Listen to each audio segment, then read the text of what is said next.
Boa tarde, meus queridos irmãos. Eu sou Everton Ricardo. Estamos aí com mais um vídeo. Esse vídeo, meus irmãos, infelizmente é um vídeo que foge o motivo pelo qual eu criei o canal, o motivo pelo qual eu tento demonstrar a nossa crença, demonstrar assim o nosso conhecimento, o nosso posicionamento. Esse canal não foi criado com esse intuito de fazer vídeo rebatendo, respondendo, porque querendo ou não, uma hora ou outra, em alguma parte de uma resposta, o vídeo pode tomar uma forma um pouco pessoal ou passar para um argumento que pode ser um tanto quanto ofensivo. Mas infelizmente, às vezes precisamos nos levantar, porque os críticos vão batendo, criticando e parece que a igreja adventista não tem resposta, que a igreja adventista não consegue responder ou que não tem ninguém para responder. Aí é necessário fazer esse tipo de vídeo. Eu deixarei na descrição deste vídeo um material interessantíssimo, que o tema desse vídeo é sobre respondendo os questionamentos que foram feitos sobre a tese de doutorado do Dr. Rodrigo Silva, questionamentos sem fundamentos.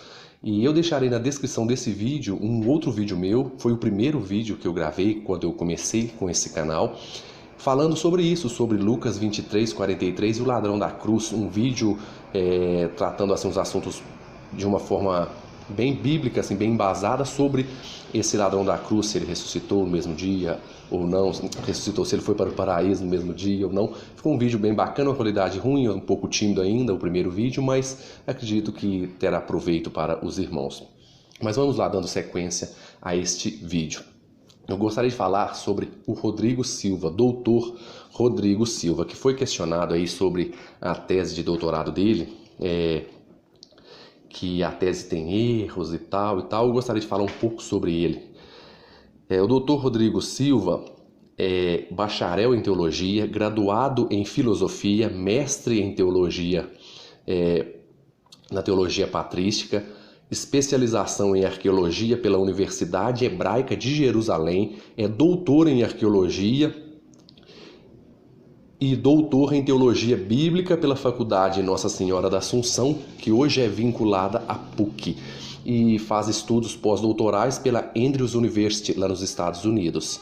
E aposto que você nunca viu o Dr. Rodrigo Silva falar sobre o seu currículo, sobre os seus estudos. Ele é uma pessoa bem simples, muito humilde, uma pessoa que eu admiro muito por isso, por essas qualidades que são qualidades veneráveis em um ser humano.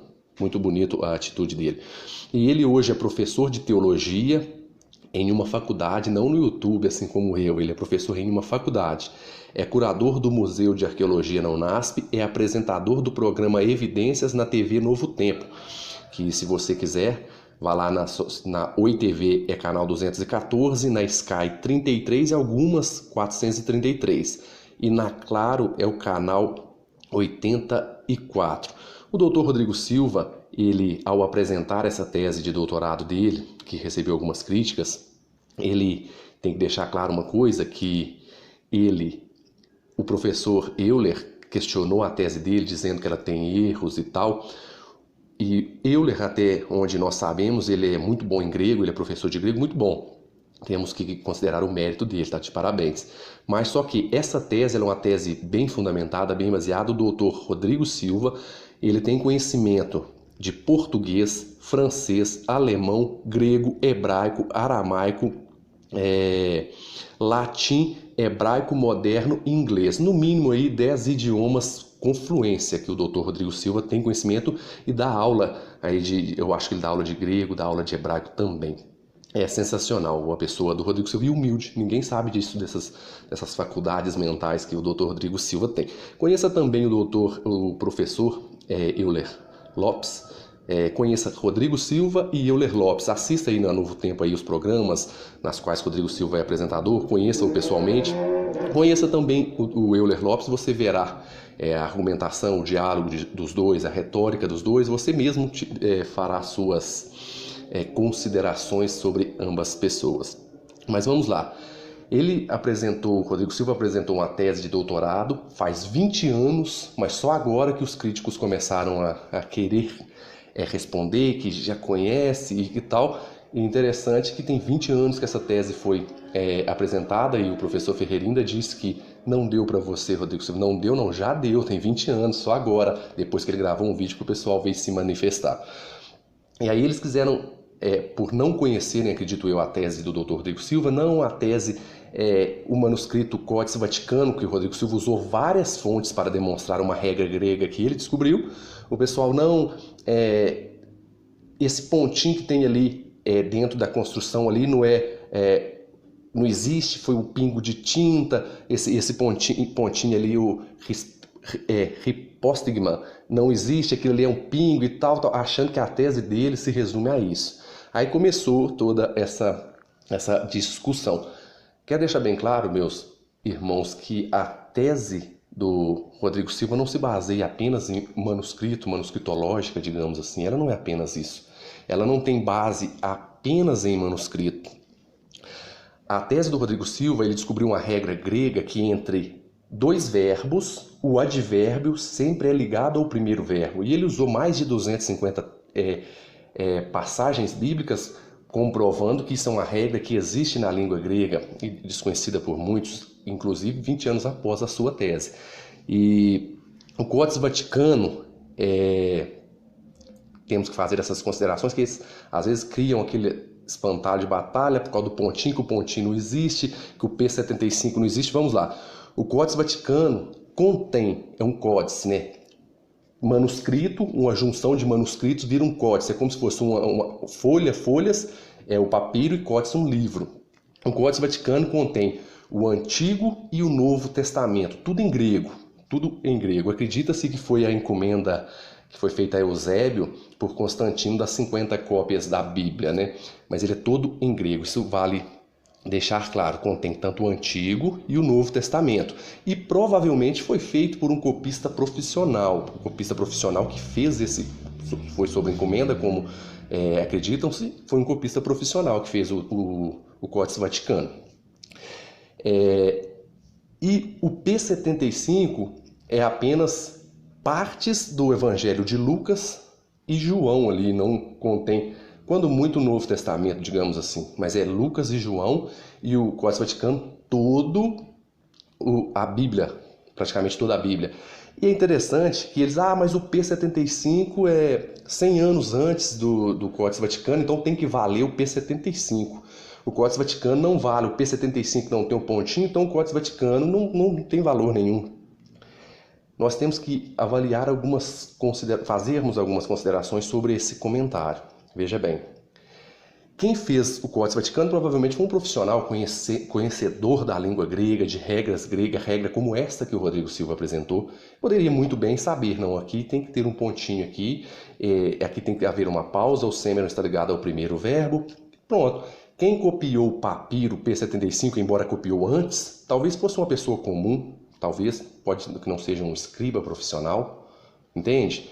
Vou dar um exemplo assim para ficar bem clarinho para vocês. Imagine, eu faço cópias do Evangelho de João e de Lucas, inclusive Lucas 23:43. E o professor Euler, que é o objeto direto desse vídeo, faz uma cópia de toda a Bíblia.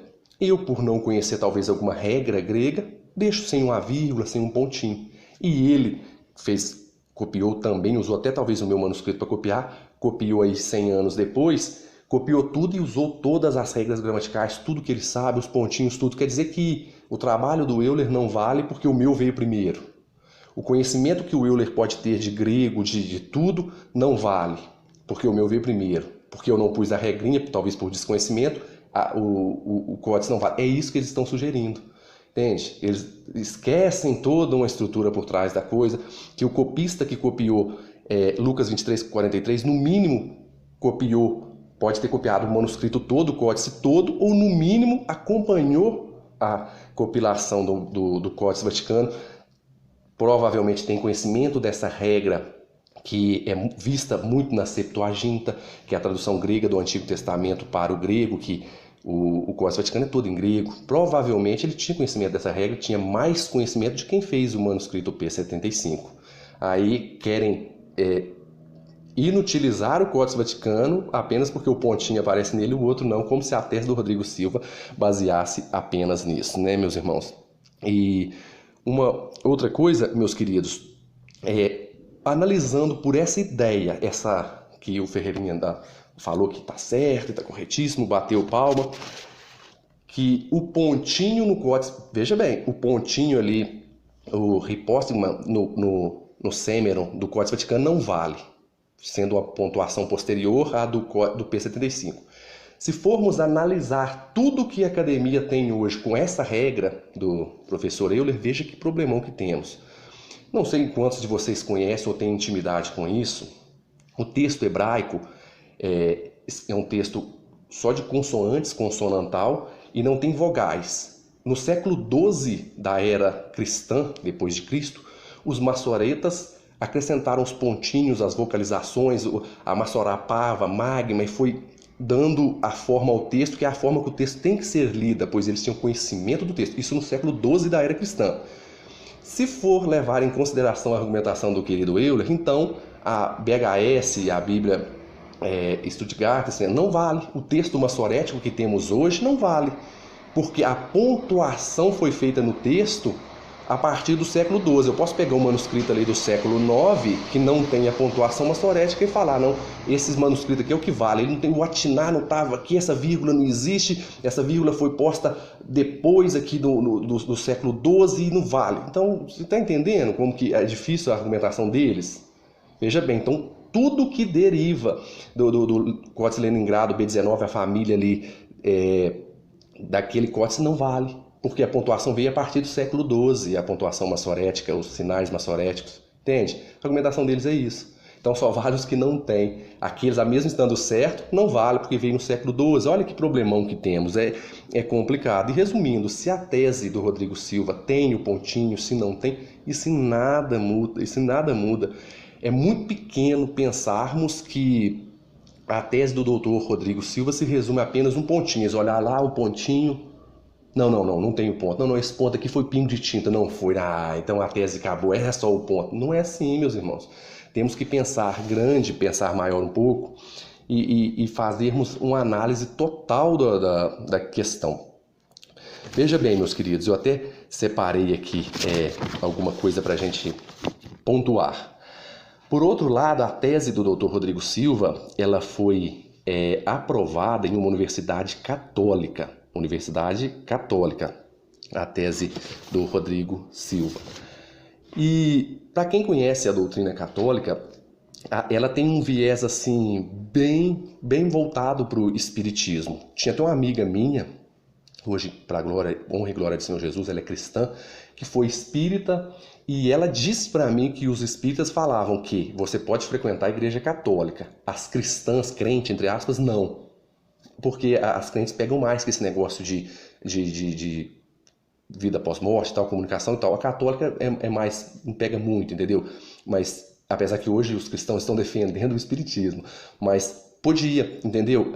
E olha que interessante, a tese de Rodrigo Silva foi apresentada na Universidade Católica. Iremos ver aqui uma pequena parte aqui do catecismo católico. Olha como que os católicos enxergam a vida pós-morte, como eles têm um viés assim um pouco espírita. Veja bem aqui, falando sobre a comunhão dos falecidos. Olha como eles dizem.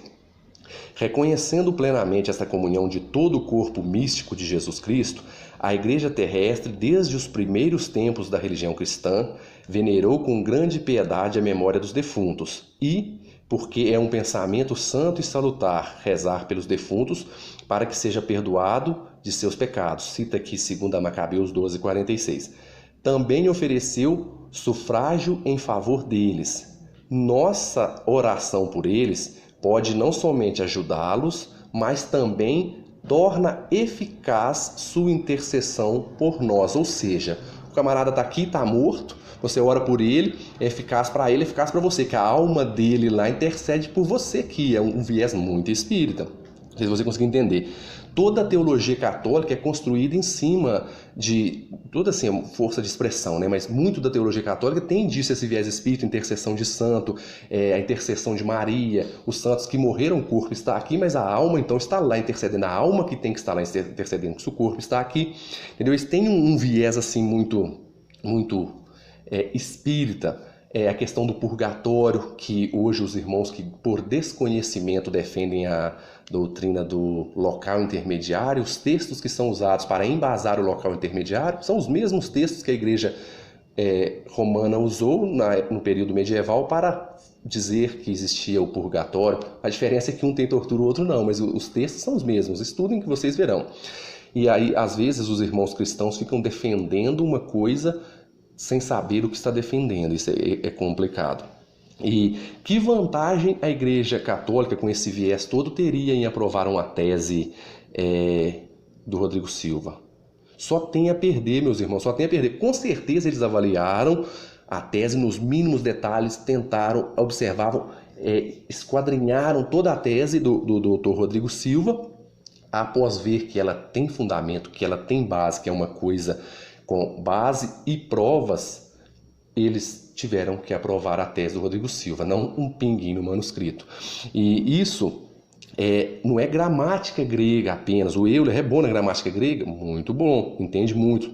Mas isso aí entra questões do aramaico, o aramaísmo por trás da linguagem, que Cristo falava o aramaico, o Novo Testamento foi escrito em grego, mas com um viés assim de um aramaísmo por trás da linguagem grega. Não é somente o grego, entendem? Tem toda uma cultura por trás disso aí, a cultura judaica, embora usou uma língua da helenização, tem uma cultura judaica por trás disso aí. Essas línguas influenciaram a confecção do Novo Testamento, as palavras que foram usadas, e a tradução do Antigo Testamento para o grego, que é a Septuaginta, uma fonte que Lucas se baseava muito. Lucas tem um grego bem fino, bem apurado, assim, culto, e ele se baseava muito na Septuaginta. Entendeu? E eles esquecem de analisar, igual o irmão Euler esqueceu, que se entendermos o texto de uma forma diferente, que eles pensam que é só o pinguinho lá no manuscrito. Não vê em toda a tese, se viu, leu, não entendeu, acha que é só aquele pinguinho. Se entendermos que o ladrão da cruz morreu, foi direto para o céu, tem vários problemas. Até peço vocês que assistam um vídeo que eu deixarei na descrição sobre isso. Lucas 23:43 diz: em verdade, verdade te digo, hoje estarás comigo para dizer. Se hoje for hoje, primeiro problema. Domingo de manhã, Cristo diz para Maria Madalena: não me detenhas porque ainda não subi para o meu Pai. Como que o ladrão da cruz foi ter no paraíso e Cristo só domingo queria subir para o Pai? Então o ladrão da cruz chegou primeiro? Problema teológico grave. Aí uns achando que resolveu a questão, a alma de Cristo foi para o céu. O corpo estava aí, criou um problema maior ainda. Por que criou um problema maior ainda? Cristo é a natureza, ele é 100% divino, 100% humano, é o verbo de Deus que se fez carne, o Cristo. Se ele tem uma alma dentro dele, aí a coisa complica. Veja bem, o corpo, natureza divina, humana e uma alma. Então, a divindade é resumida em uma simples alma. Aí a alma, que é igual a um ser humano, que é a natureza dele, tem a alma que o ser humano tem, a natureza de Cristo tem que ter, tem essa alma que vai para o céu, o corpo ficou aqui, a natureza divina, como é que ficou isso aí? E se Cristo, ao morrer, ele não morreu, tipo assim, ele não morreu, ele ficou o corpo aqui, a alma não morreu como eles propõem, foi para o céu, o Espírito de Cristo foi para o céu, com consciência, igual eles pregam, então Cristo não morreu. Temos problemas seríssimos teológicos sobre isso. Então, como que ficou o pagamento pelo meu, pelo seu pecado? Cristo não morreu pelo meu, pelo seu pecado, ele desencarnou. Entendem? A questão é muito mais profunda e séria do que um simples pontinho, gente. Não é. O pessoal às vezes faz uma análise muito superficial da coisa e pensa que é simples assim. Aí entra essa questão chamada união hipostática de Cristo. A natureza de Cristo, ele tem uma alma, já fica complicado. Se ele não morreu, como ficou o pagamento pelo pecado? A discussão é muito mais profunda do que isso. O pessoal simplifica demais. Então Cristo agora tem 3 naturezas. Entende? Primeiro conselho que eu dou: não é tão fácil assim. Eu vou desmontar a tese do Rodrigo Silva, está acabada, não é tão fácil, não é tão simples assim. Acho que o irmão Euler não prestou atenção na tese, se leu, não entendeu. O que acontece? Primeiro, eu falo para o irmão Euler e para todos vocês: tenha acesso à tese do Dr. Rodrigo Silva, estude-a, veja, analise, marque, rabisque, pegue ela e analise ela todinha. Eu tenho um exemplar aqui, faça assim, como diz o caso, olhe bastante, faça uma análise boa dela. Vou citar aqui dois duas partes aqui. Quer ver?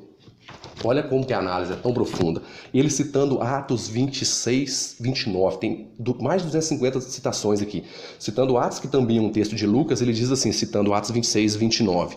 Disse, porém, Paulo, eu oraria a Deus para que, no pouco ou no muito, não somente eu, mas todos os que me ouvem hoje, vos torneis tais como eu sou, exceto pelas algemas, que me ouvem hoje. A linguagem é muito clara.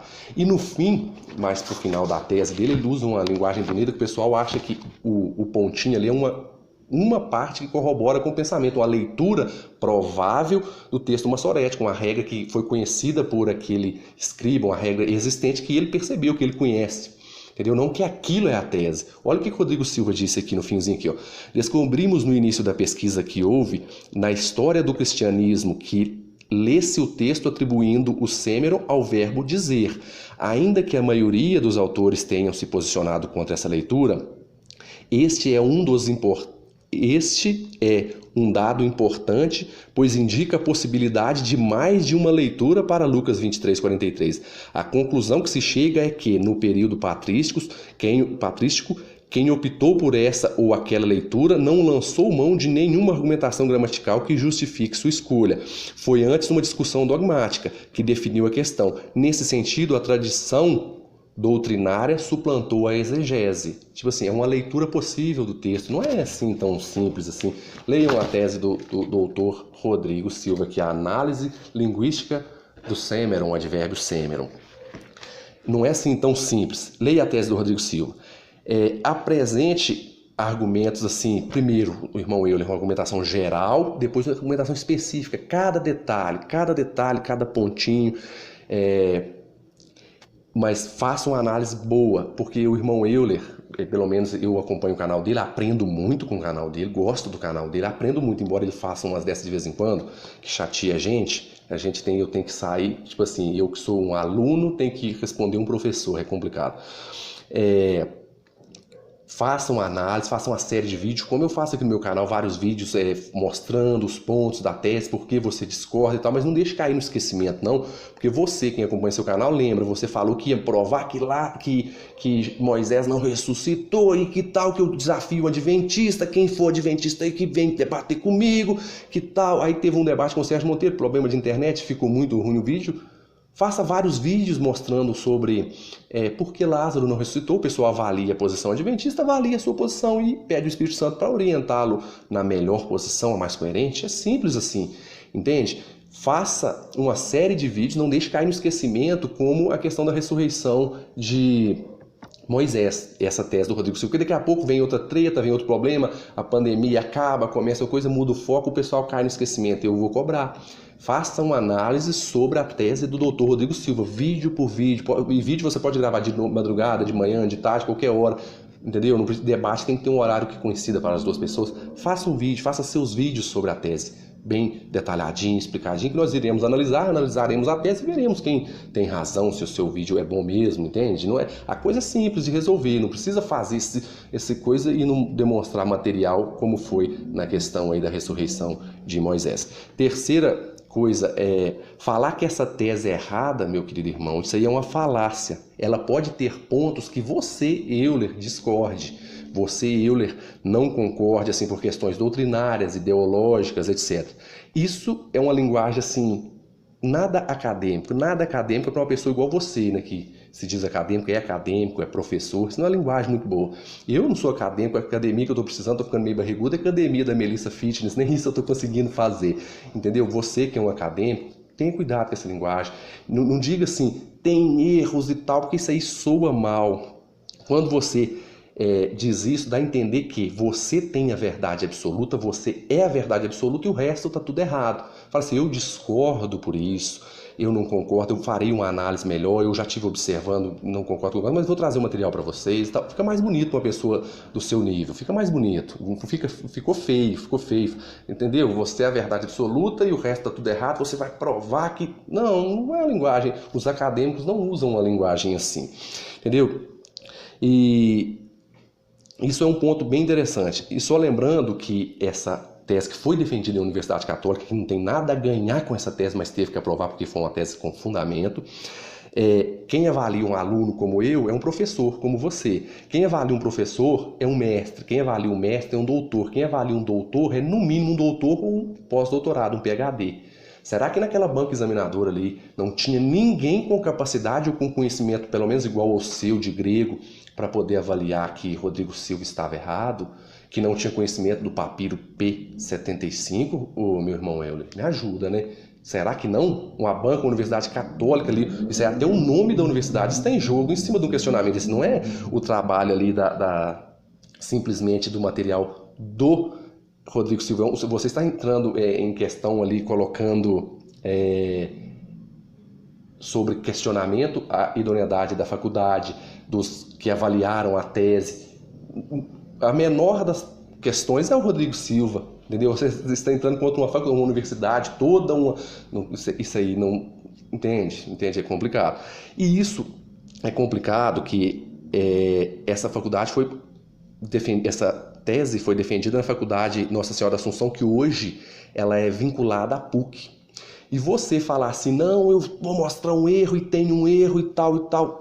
Para mim, para o pessoal que te assiste, que nos assiste, é muito fácil. O pessoal não tem um conhecimento de grego, não tem um conhecimento de hebraico, não tem um conhecimento de aramaico, de judaísmo, de arqueologia, de tantas coisas como o Rodrigo tem. A pessoa pode ouvir seu argumento, não conhece o dele, e fala assim, o Euler está certo. Vou te dar uma dica boa para você provar que você é bom, que você vai desmontar a tese do Rodrigo Silva. Primeiro, faça uma série de vídeos e coloque aí para a gente poder aprender com você e tipo assim, ver que você desmontou mesmo a tese. Depois, ao fazer essa série de vídeos, você já separa o material, vai lá na PUC, que hoje é a Nossa Senhora da Assunção, hoje é vinculada à PUC. Vai lá na PUC, apresenta essa mesma tese, desmontando a tese do Rodrigo Silva. Se o pessoal da PUC aprovar e ver que você está certo, que você achou erros, que você tipo assim, fez uma análise melhor que todos eles, eles vão te dar o título de doutor. Aí iremos ver que você realmente demonstrou, não por palavras, mas por o título, o diploma na mão, que você tem razão sobre esse assunto do Sêmeron. Você está certo e o Rodrigo Silva está errado. Aí iremos ver que você tem razão. Entendeu? Vai lá na PUC, de portas abertas lá, passando a pandemia para 2021 agora, que fica bacana você fazer, apresentar isso aí. Entendeu? Que a gente tem que às vezes fazer uma análise assim, que eu te acho muito inteligente, acho que você é muito bom do grego, mas às vezes você é meio apavorado, você vai pro YouTube assim, já corre, vai pro YouTube, não, que a tese do Rodrigo não analisa, não faz as considerações antes de ir pro YouTube e tal. Olha o contexto aí, pondo em jogo a faculdade, muita coisa que está por trás desse questionamento. Aí vem, isso desencadeia uma ação, isso aí vai desencadeando ações e reações uma atrás da outra.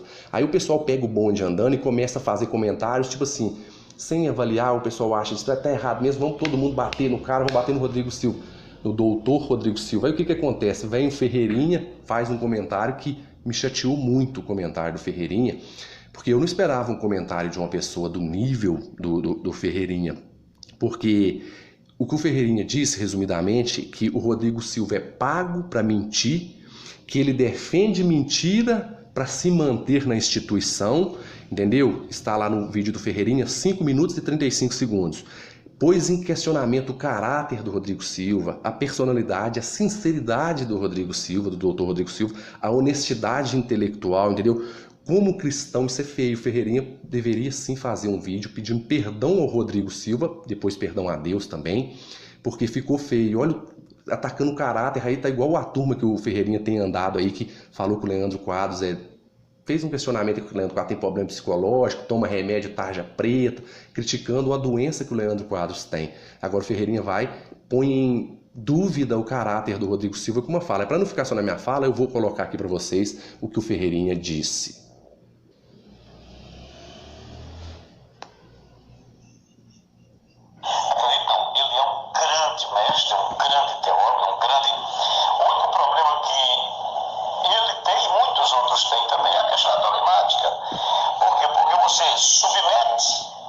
Você submete o conhecimento verdadeiro, a academia imparcial, ao dogma o qual lhe banca, talvez o dogma banque.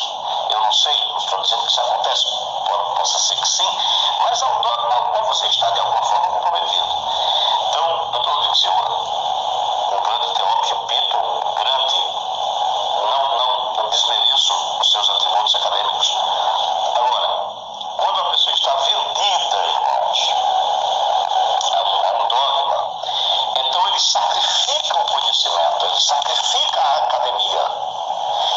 sacrifica a verdade em defesa do dogma, tá? Então, é isso.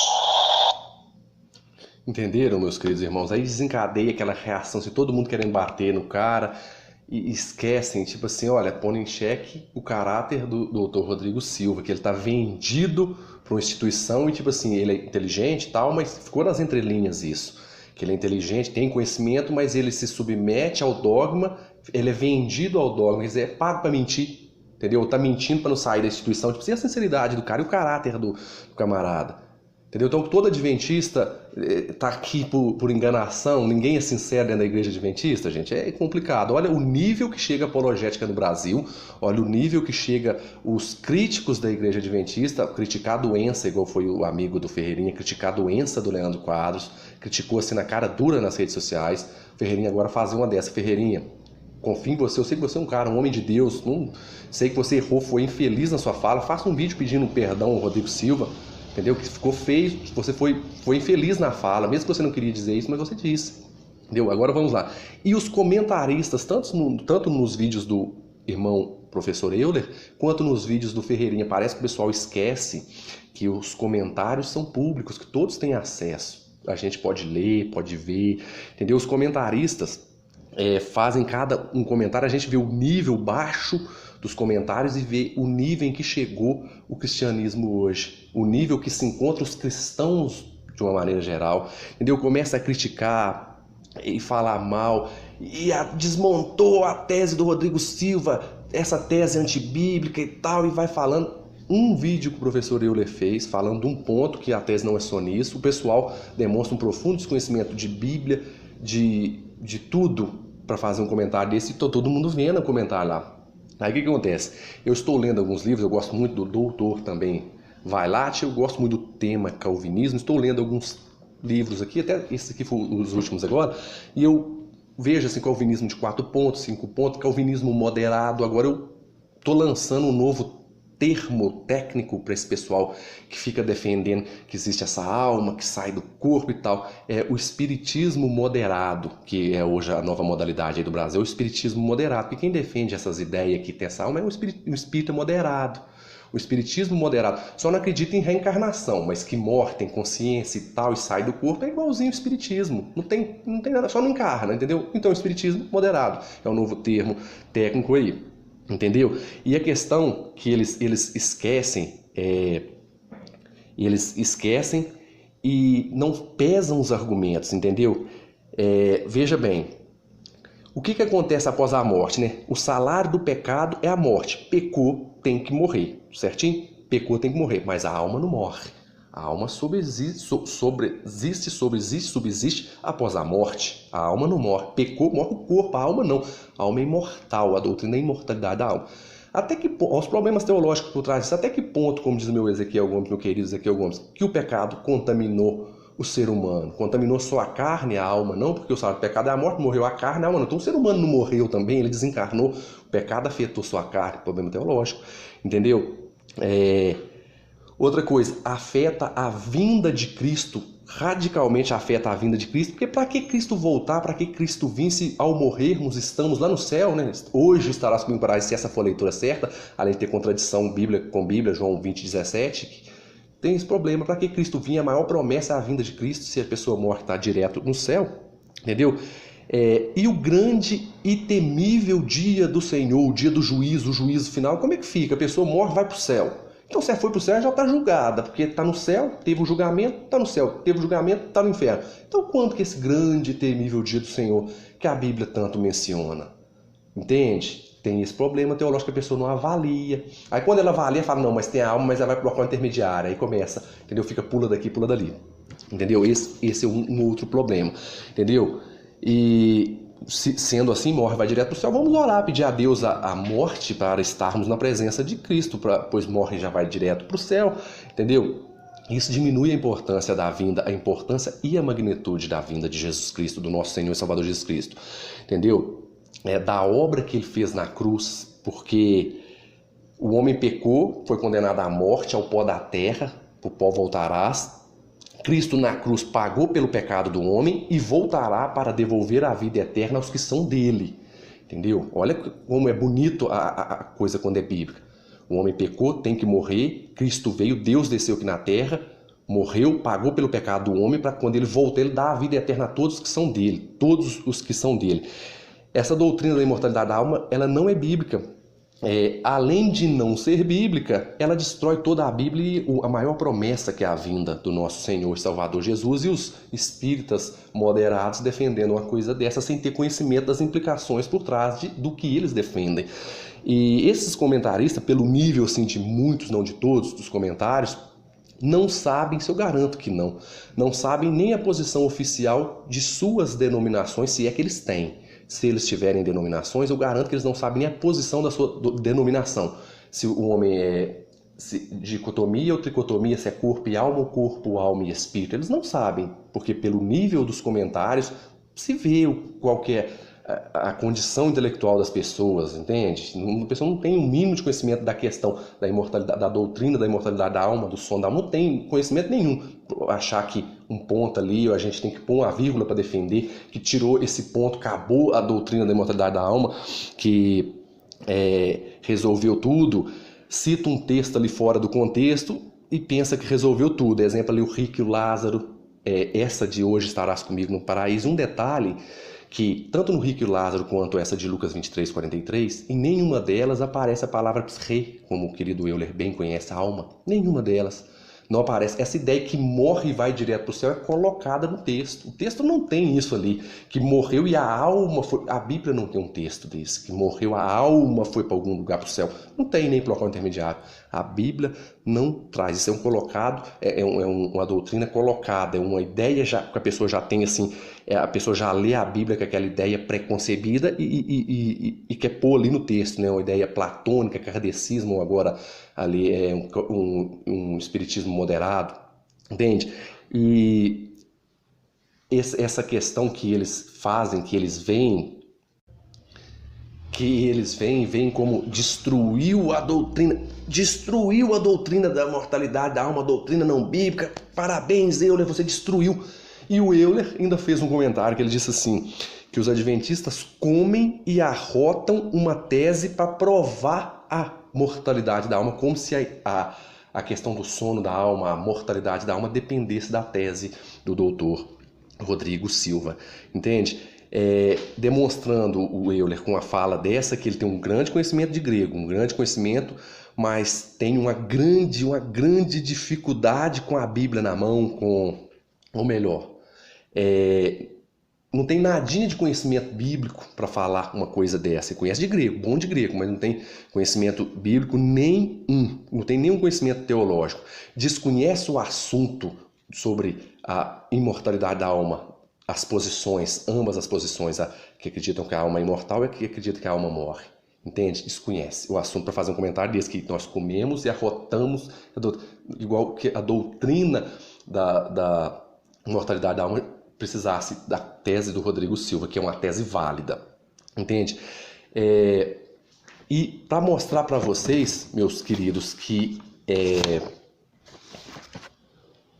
a doutrina da mortalidade da alma não precisa em nada da tese do Rodrigo Silva, olha o que a Bíblia diz, que eu acredito que o Euler deve ter lido, se leu não entendeu, e muitos dos que às vezes fazem comentários precipitados não têm conhecimento. Olha o que a Bíblia diz sobre a alma que é imortal. Escreve assim lá embaixo, a alma é imortal. Olha o que a Bíblia diz. A Bíblia diz, não é eu. A gente cita lá no Antigo Testamento, talvez Ezequiel 18, 20, se não me engano. Não, mas ali é uma pessoa e tal.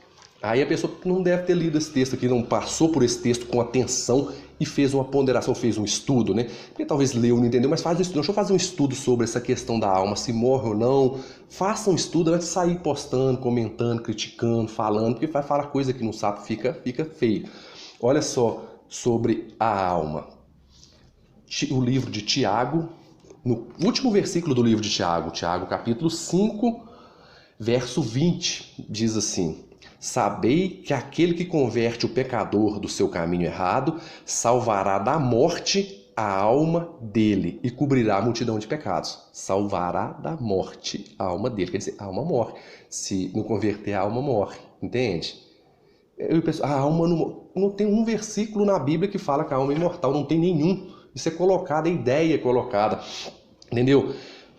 E sobre a alma ser imortal, que eles fazem é que a alma morre, né? Vimos nesse texto. E sobre que a alma é imortal, quando a gente fala para um católico, o único intercessor, mediador entre Deus e os homens é Cristo Jesus, Timóteo 2,5. Eles aceitam um católico sincero. Os cristãos de hoje ignoram a Bíblia. Quando a gente cita o versículo, eles fingem que não viu, que não escutou, distorcem o versículo, entendeu? É muito feio o que os cristãos, o cristianismo, o ponto que o cristianismo está chegando. Vamos ver aqui se a alma é imortal. Olha o problema que temos aqui.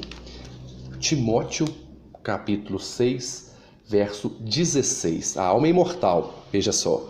O único que possui imortalidade, que habita em luz inacessível, a quem homem algum jamais viu, nem é capaz de ver, a ele a honra e poder eterno. Amém. Ou seja, então tem que ter mais de um intercessor, pois se o texto de Timóteo 2,5 vale para confrontarmos os católicos, esse aqui não vale para sermos confrontados, então como que fica?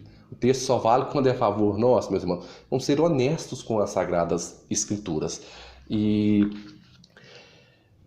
sobre morre e vai direto para o céu. A Bíblia não ensina isso em lugar nenhum. Lugar nenhum da Bíblia tem isso. Morre e vai direto para o céu. A Bíblia ensina que tanto a salvação quanto a condenação será ressurreto ou em corpo. Salvação e condenação. Veja o que a Bíblia diz em João 5, 28 e 29. Diz assim: não vos maravilheis disso, porque vem a hora em que todos os que se acham nos túmulos ouvirão a sua voz e sairão. Os que estiverem feito bem para a ressurreição da vida, os que estiverem praticado o mal para a ressurreição do juízo.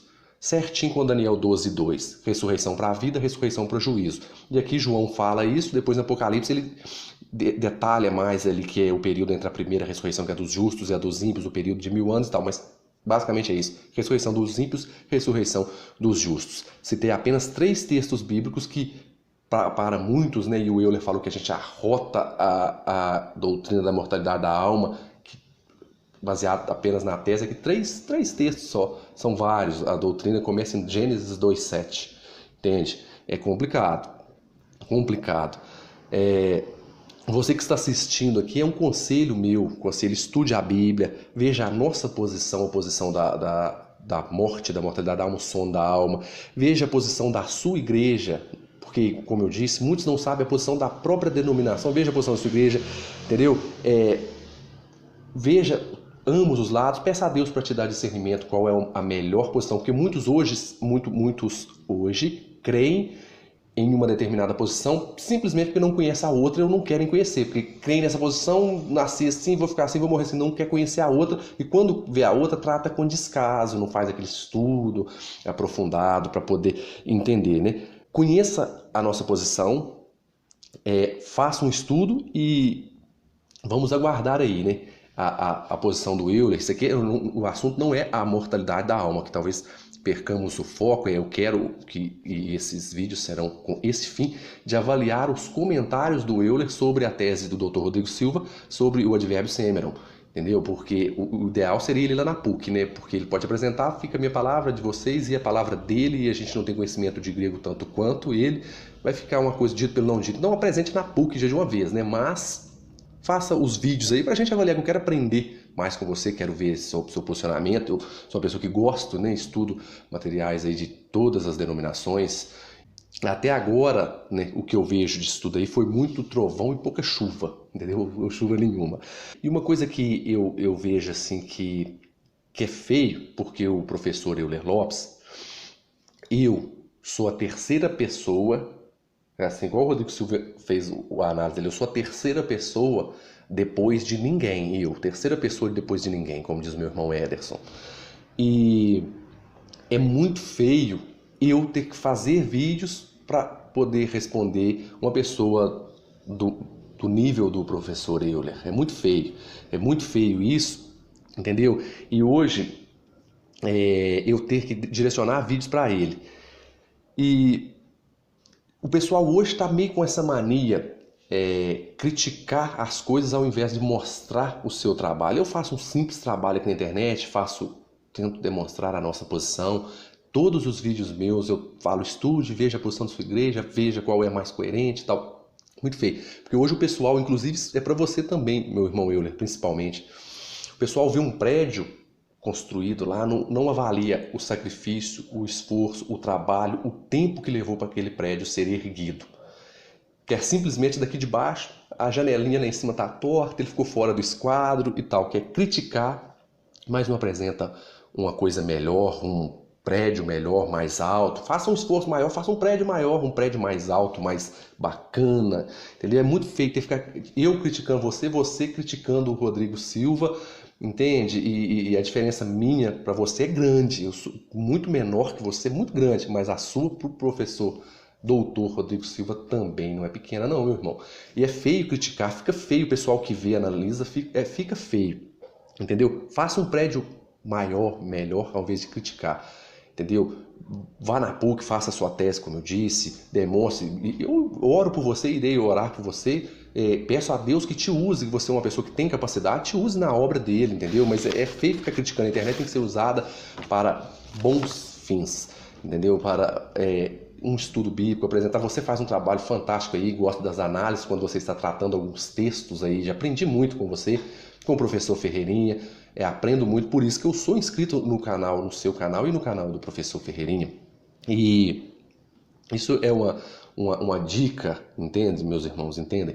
E outra coisa, tanto essa doutrina da imortalidade da alma, que não é o tema, eu aguardo a avaliação do Semion que Euler disse que irá fazer, mas essa doutrina na qual você e Euler, às vezes vocês defendem por não conhecer, que é o espiritismo moderado, essa doutrina ela é tão perigosa, ela afronta diretamente, ao meu ver, a maior promessa que a Bíblia faz, que é a promessa da vinda do nosso grande Deus e Salvador Jesus Cristo. E tanto eu, quanto você, Euler, quanto todos os cristãos que morreram em Cristo, a nossa ênfase, a nossa esperança é na vinda de Cristo, na segunda vinda de Cristo. A nossa ênfase é na vinda de Cristo, não na morte. Doutrina da imortalidade da alma, que não é doutrina bíblica, ideologia nenhuma, porque